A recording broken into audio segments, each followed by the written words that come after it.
जी हाँ, स्वागत है आपका हमारे DKV एजुकेशन चैनल में।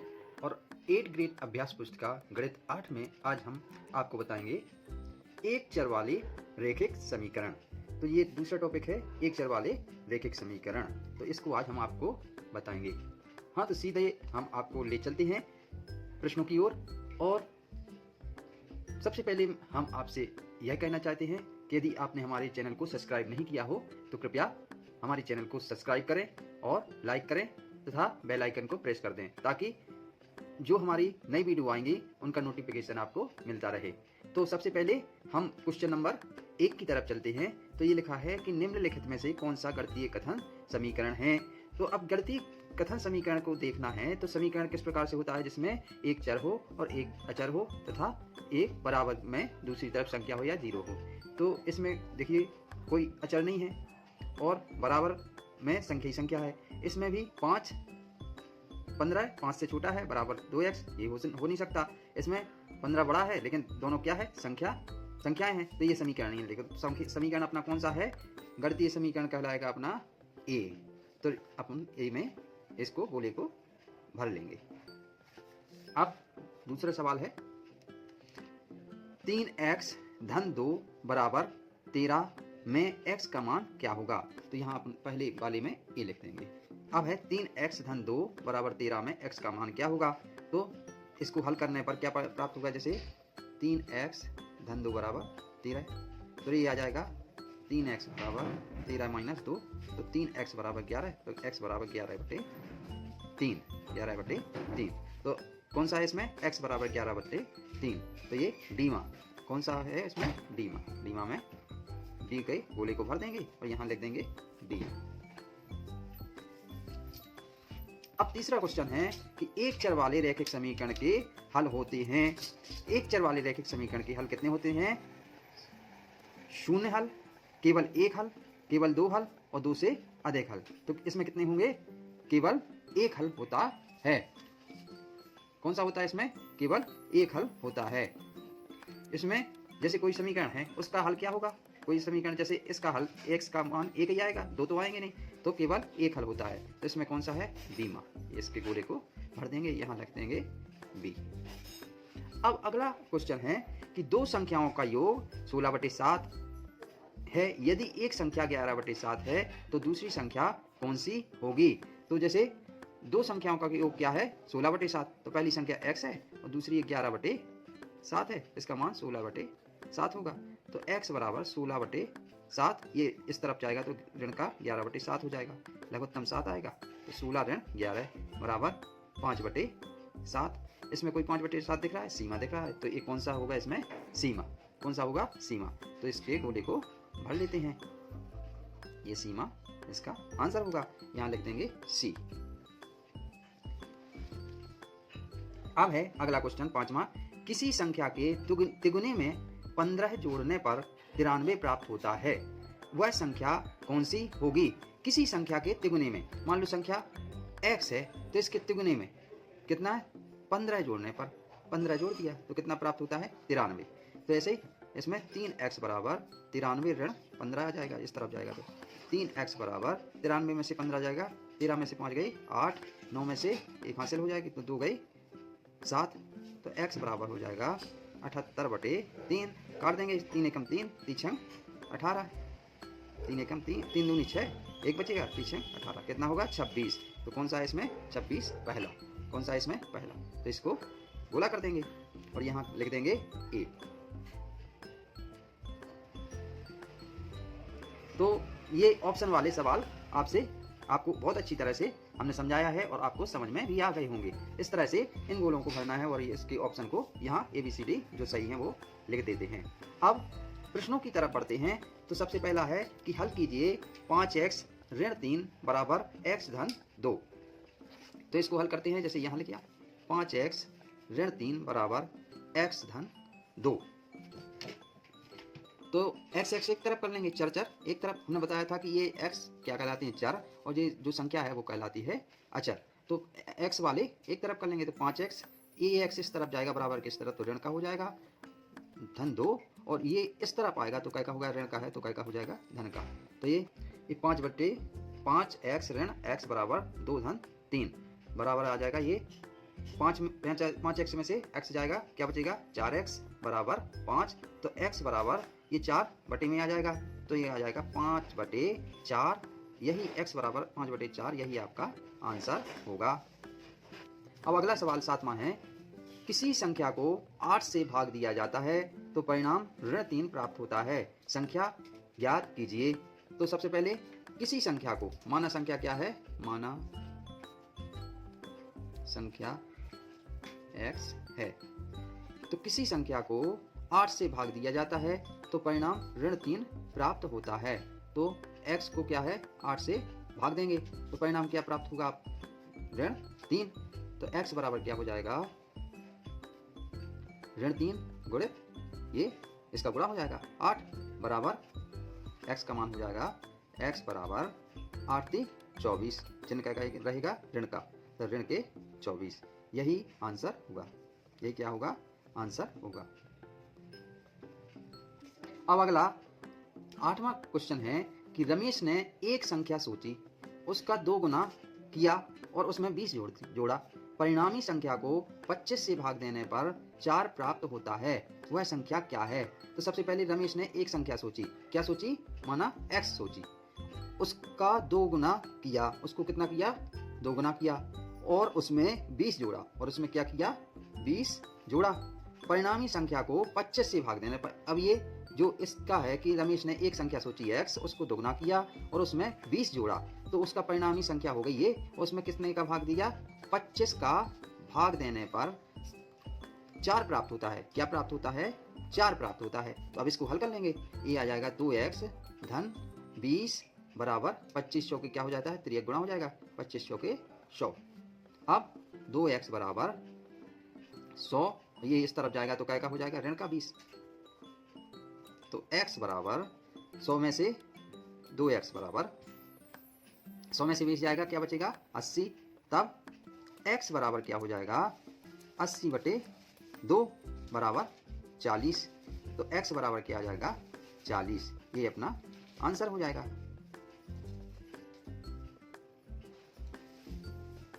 अगला सवाल है 9वां कि 10 के 2 क्रमागत गुणजों का योग 210 है, तब इनमें से छोटा गुणज क्या होगा। तो 2 गुणज हैं किसके 10 के, तो माना पहला क्रमागत गुणज 10x होगा और दूसरा होगा 10x धन 1, इसके अगला वाला। तब इनका योग क्या है 210 है, तो कैसे लिख सकते हैं 10x धन 10x धन 1 और इनका योग कितना है 210 है। 10 के 2 क्रमागत गुणजों का योग क्या है, ये 10 का पहला हो गया 10x और इनका योग 10 के 2 क्रमागत पहला जो गुणज है वो 10x है और दूसरा है 10x धन 1, तो इनको जोड़ा तो इनका कितना है योग 210 है। अब इसको हल कर लेंगे तो ये आ जाएगा 10x, इसका अंदर गुणा होगा तो 10x धन 10 बराबर 210, तो ये जुड़ जाएगा x, तो ये हो जाएगा 20x बराबर, ये 10 इस तरफ जाएगा तो 210 ऋण 10, तो 20x बराबर आ जाएगा 200। तो x बराबर क्या आ जाएगा अपना, x बराबर आ जाएगा 200/20 बराबर 10। तो x का मान क्या आ जाएगा 10 आ जाएगा, x का मान क्या आ जाएगा 10, x बराबर क्या आ गया 10 आ गया। तब गुणज क्या थे, एक था 10x और दूसरा था 10x धन 1, तो x का मान रख देंगे तो पहला गुणज होगा, पहला गुणज 10x बराबर 10x की जगह 10 रख देंगे तो क्या आ जाएगा 100, पहला गुणज क्या हो जाएगा 100 और दूसरा गुणज होगा 10x धन 1 बराबर 10, x का मान क्या रख देंगे, x का मान रखेंगे 10 धन 1 बराबर 10 गुणित 11, 10 1 11 हो गया, तो ये हो जाएगा 110। तो दूसरा गुणज क्या हो जाएगा, पहला गुणज 100 हो गया और दूसरा गुणज हो गया अपना 110। तो क्वेश्चन में पूछा था कि तब इनमें से छोटा गुणज क्या होगा, तब इनमें से छोटा गुणज क्या होगा 100 होगा, तो तब इनमें से छोटा गुणज कितना होगा, 100 होगा। यही अपना आंसर आ गया।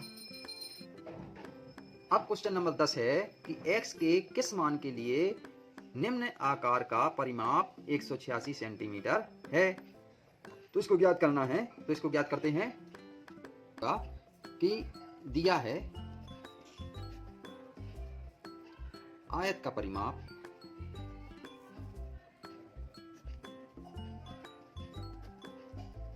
परिमाप बराबर 186 सेंटीमीटर। तब इसकी लंबाई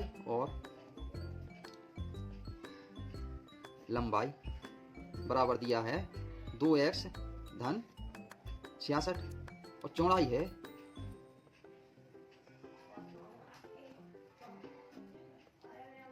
बराबर है 5x धन 6। तब आयत का परिमाप बराबर होता है 2 गुणित लंबाई धन चौड़ाई। तब आयत का परिमाप दिया गया है 186 सेंटीमीटर। आयत का परिमाप कितना दिया गया है, 186 सेंटीमीटर। तो इसमें लिख देंगे 186 सेंटीमीटर बराबर 2 गुणित लंबाई कितनी दी गई है, 2x धन 66 और चौड़ाई कितनी दी गई है, 5x धन 6। 186 बराबर 2 गुणित, ये धन आपस में लगे हैं तो इसको सीधे लिख देंगे 2x धन 66 धन 5x धन 6। 186 बराबर ये आ जाएगा अपना 2 गुणित 2x और 5x कितना हो जाएगा, 7x धन 66 और 6 कितने हो जाएगा, 72। 186 बराबर 2 गुणित 2 का गुणा कर देंगे या फिर 2 का भाग इसमें कर देंगे, तो ये यहाँ बचेगा 7x धन 72।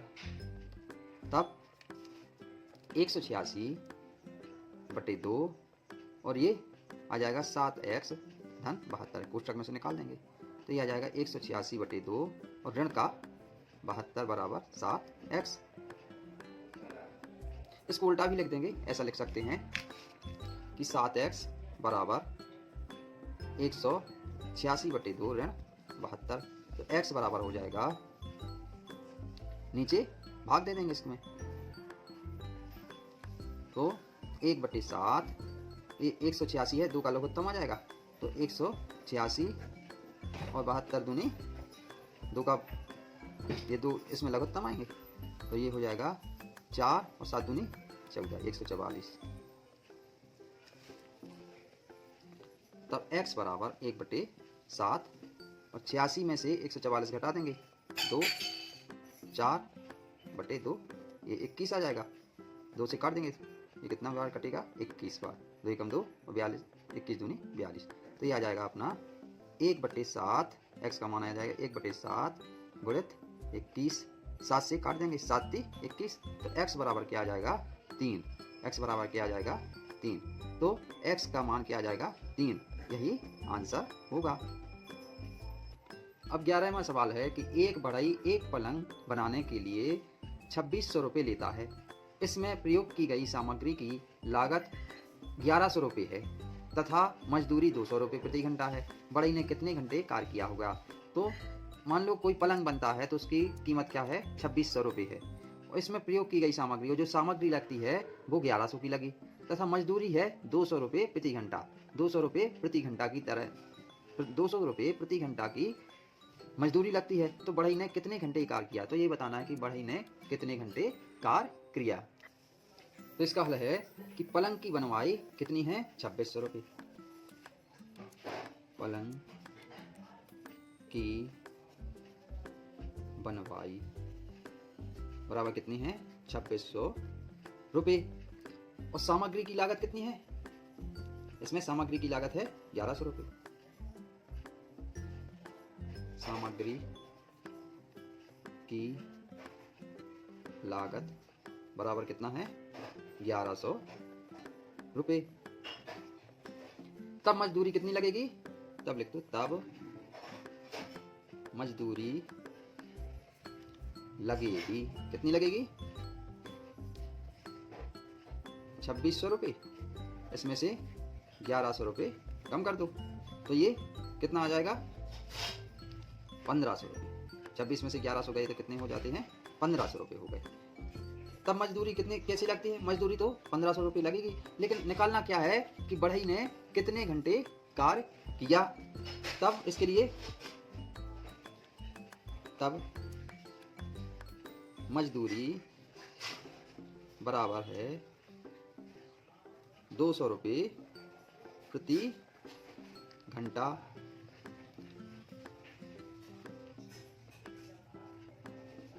तब बढ़ई ने कुल कितने घंटे कार्य किया, तो ये आ जाएगा 1500 बटे 200।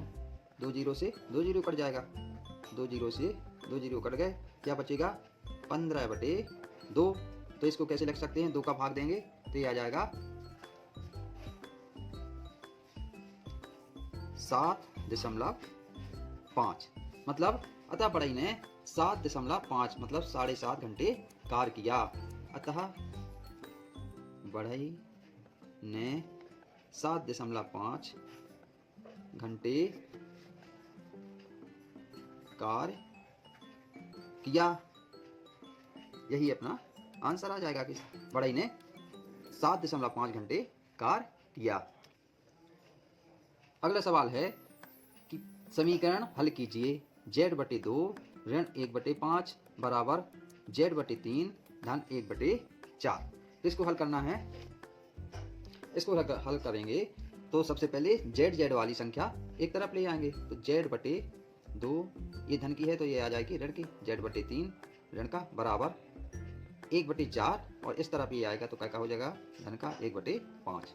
इनको हल कर लेंगे। ये लघुत्तम 6 आया, इसका लघुत्तम आया 20। इसको कर लेंगे हल। 2 तिया 6 तो ये 3z ऋण 3 दूनी 6 2z बराबर ये 20 आया, 4 पंचे 20, यहाँ 5 आ जाएगा, 5 चौके 20, 4 एकम 4, यहाँ 4 आ जाएगा। इसको हल करेंगे 3z में से 2z गए तो z/6 बराबर 5 4 9/20।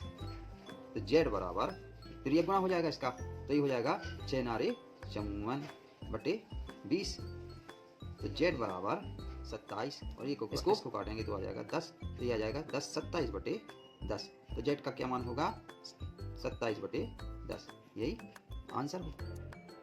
अब इसको हल करेंगे तो ये सबसे पहले कोष्टक वाली संख्या में इसका गुणा कर लेंगे, तो 5x ऋण 2 दूनी 4x, ये 2 ऋण का गुणा ऋण में होगा तो ये धन हो जाएगा, 7 दूनी 14 बराबर ये 2 तिया 6x और ऋण का 2 धन का 7/2। अब x को एक तरफ कर लेंगे तो 5x ऋण 4x और ये इस तरफ आएगा तो ऋण का 6x बराबर ये ऋण का 2 धन 7/2 और ये इस तरफ धन का ये आएगा तो ये ऋण का 14। अब 6 और 4 10, 10 में से 5 जाएगा तो काय का बचेगा ऋण का 5x बराबर बटे में 1 लिख देंगे। लघुत्तम आ जाएगा इसका 2, तो ये 2 एकम 2 और 2 दूनी 1 का 2 में भाग देंगे तो 2 आ जाएगा, 2 दूनी 4 ऋण का 4 धन 2 एकम 2 और 7 एकम 7, 1 दूनी 2 और 2 14 दूनी 28, 14 दूनी क्या आ जाएगा 28। तो ये आ जाएगा ऋण का 5x बराबर 28 और 4 कितने होते हैं 32, क्या कि ऋण के 32 धन का 7/2। तो ये आ जाएगा ऋण का 5x बराबर ऋण का 25/2। तो x बराबर आ जाएगा ऋण का 25/2 गुणित का 5। ये बटे में इसका गुणा भाग कर दिया 5 में, फिर ये गुणा कर दिया तो ये नीचे आ जाएगा, तो काट दो 5 एकम 5 5 25। तो x बराबर और ऋण से ऋण कट जाएगा तो ये आ जाएगा 5/2। तो x का मान क्या आ गया 5/2, x का मान 5/2 आ गया। अब उसमें दिया गया है कि इसके उत्तर की जांच भी करना है, तो उत्तर की जांच के लिए इसी समीकरण में x का मान रख देंगे 5/2 रख देंगे, तो ये आ जाएगा 5 x की जगह 5/2, ये लिख दो यहाँ जांच। दोनों तरफ की संख्या बराबर आ जाएगी तो अपना ये उत्तर सही होगा, ये मानते हैं। ऋण 2 गुणित 5/2 ऋण 7 बराबर 2 3 गुणित 5/2 ऋण का 1 धन का 7/2। तो ये हो जाएगा पचम 25/2 ऋण 2 से 2 कट जाएगा, तो 5, ये यहाँ 5 बचा, 7 में से 5 गया तो ऋण का 2 बचा बराबर ये 2 गुणित 5 × 15 15/2 ऋण का 1 धन का 7/2। ये हो जाएगा 25/2 ऋण 2 दूनी ऋण और ऋण धन आ गया 4 बराबर ये आ जाएगा 2 बाहर। अभी इसको हल करेंगे, लघुत्तम 2 आ गया, ये 15 ऋण 2 धन का 7/2। इसमें लघुत्तम लेंगे 2 तो ये आ जाएगा 25 धन 4 दूनी 8 बराबर ये आ जाएगा 2 से 2 कट गया, 15 में से 2 गया 13 धन 7/2। अब 25 8 कितना होता है 33 33/2 25 8 33/2 और ये आ जाएगा 2 तो इसमें बटे में 1 लगा, लघुत्तम आ गया 13 1 दूनी 2 13 दूनी 26 धन 7 2 एकम 2 7 एकम 7 तो ये आ गया 33/2 बराबर 26 और 7 कितना होता है 33/2। तो RHS और ये हो गया RHS और LHS, लेफ्ट हैंड साइड और राइट हैंड साइड दोनों तरफ की संख्या बराबर है, इसलिए यही अपना उत्तर सही होगा। अब अगला क्वेश्चन है कि एक माँ और उसके 2 पुत्रियों ने एक कमरे का निर्माण 75,000 में करवाया। बड़ी पुत्री ने अपनी माँ के भाग की धनराशि की 1/8 धनराशि का योगदान दिया तथा छोटी पुत्री ने अपनी माँ के भाग की धनराशि की 1/2 धनराशि दी। तीनों ने पृथक पृथक कितनी धनराशि का योगदान दिया। तो इसको सवाल को हम कैसे हल करते हैं, तो माना माँ द्वारा लगाई गई धनराशि, माँ द्वारा लगाई गई धनराशि क्या है x है, कितनी है x है। तब बड़ी पुत्री द्वारा लगाई गई धन राशि बराबर क्या होगा, कितना होगा 3/8, इतना भाग लगा रहे हैं। तो माँ की राशि में कितना योगदान दिया उन्होंने 3/8 का, उसने भी दिया इतने रुपए। तब छोटी पुत्री द्वारा और छोटी पुत्री द्वारा लगाई गई धनराशि बराबर कितना है 1/2, 1/2 भाग लगाया तो 1/2 x रुपये हो जाएगा। तब तीनों के द्वारा लगाई गई धनराशि कितनी है, तब तीनों के द्वारा लगाई गई धनराशि, तीनों के द्वारा लगाई गई धनराशि बराबर क्या होगा x माँ का 3/8 x बड़ी पुत्री द्वारा और 1/2 x मतलब x/2 छोटी पुत्री द्वारा। तो इनका कितनी है, इनकी संपूर्ण राशि हो जाती है 75,000 रुपये। कितनी लगती है 75,000 रुपये। अब इनको हल कर लेंगे, इनको क्या करेंगे हल करेंगे। तो ये सबसे पहले लघुत्तम आया इसमें 8, कितना आया 8, ये आ जाएगा 8x धन 8 से 8 कट गया, ये आ जाएगा 3x धन 2 चौके 8 और ये आ जाएगा 4x बराबर 7500। अब जोड़ लिया इसको 8 3 11 11 4 15 15x बटे 8 बराबर 7500 रुपये। त्रियक गुणा कर देंगे x बराबर आ जाएगा 75,000 बटे 15 गुणित 8। काट देंगे, 15 एकम 15, 15 पन 75, 5 बार कटे, कितना बचा यहाँ 5,000। 5,000 बार 15 से कट जाएगा, तो ये आ जाएगा x बराबर 8 पंचे 40। 8 का गुणा कर देंगे तो ये आ जाएगा 40,000 रुपये। तो x बराबर आ गया 40,000 रुपये। मतलब माँ के द्वारा लगाई गई धन राशि कितनी हो गई 40,000 रुपये। अब बड़ी पुत्री द्वारा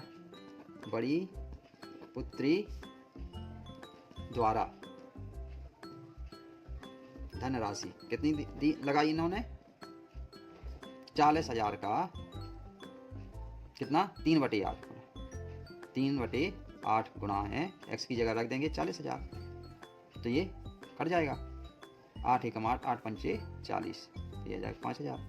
3 का गुणा कर देंगे 5 × 3 = 15। तो बड़ी पुत्री द्वारा धनराशि कितनी लगाई गई 15,000 रुपये। और छोटी पुत्री द्वारा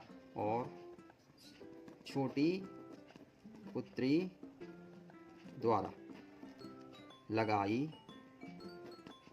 गई धन राशि कितनी है 1/2 x, मतलब x का 1/2 x का मान है 40,000। 2 से 2 कट जाएगा, ये आ जाएगा 20,000। कितना आ जाएगा 20,000। तो कितनी लगाई गई 20,000 रुपये। अब यही उत्तर था कि अलग अलग धनराशि, तो माँ के द्वारा लगाई गई धनराशि होगी 40,000 रुपये, और बड़ी पुत्री द्वारा लगाई गई राशि है 15,000 रुपये, और छोटी पुत्री द्वारा लगाई गई धनराशि है होगी 24,000 रुपये। यही आंसर देना था। अब लास्ट क्वेश्चन है 15वां। नीचे समीकरण मॉडल दिया गया है। ये दिया गया है समीकरण मॉडल जिसमें 5x ऋण 6 बराबर 4। तो x को मानते हैं कितना, x वाली संख्या को मानते हैं इस प्रकार से इसके संकेत को, और ऋण 6 मतलब जो 6 है उसको ऋणात्मक ऋण लिख देते हैं, और जो बराबर 4 है उसको क्या लिखते हैं धन। मतलब ऋणात्मक संख्या में जितनी संख्याएं हैं उतने ऋण लगाएंगे, जो धनात्मक संख्या है उतने धन लगाएंगे, और जो x है उसको बाल्टी, और जो संख्या है जैसे 5 है 5x, तो कितनी बाल्टी बनेगी 5 बाल्टी बनेंगी। तो इस प्रकार से इनको हल करना है। पहले को किस प्रकार के 7 बाई धन 14 बराबर 7, तो इसको बाई को 7 बाल्टियाँ बनाएंगे अपन। 1 बाल्टी बन गई, 2 बाल्टी बन गई, 3 बाल्टी बन गई, 4 5 6 और ये 7, ये बन गया धन का। ये धन है, धन लगा देंगे। 14 है 1 2 3 4 5 6 7 8 9 10 11 12 13 14, इनमें सभी में धन लगा दो। तो ये अपना बराबर, ये कितना है 7, तो 1 2 3 4 5 6 7। तो इसको संकेत के रूप में इस प्रकार से लिखते हैं। उसी प्रकार अब दूसरा क्वेश्चन है कि 5x ऋण 6 धन 6 बराबर 4 धन 6, यह है। तो इसको ऐसा भी कर सकते हैं, 5 ऋण 6 धन 6 बराबर 4 धन 6। इनको संकेत में लिखेंगे तो 5x मतलब बाल्टियाँ कितनी बननी है 5, कितनी बननी है 5, ये बाल्टी बन गई। ऋण 6 1 2 3 4 5 6, ये ऋणात्मक है तो ऋणात्मक ऋण लगा देंगे। धन कितना है 6 1 2 3 4 5 6, ये धनात्मक है तो धनात्मक लगा देंगे इसमें चिन्ह। बराबर 4 1 2 3 4, धनात्मक है। धन 6 1 2 3 4 5 6, ये सभी धनात्मक होंगे, ये धन लगा देंगे। तो इस प्रकार से आई होप कि इस प्रकार से आपको ये 8 ग्रेड का पार्ट 2 बहुत अच्छी तरह से समझ में आ गया होगा। अब हम अगले टॉपिक में फिर मिलते हैं, तब तक के लिए धन्यवाद।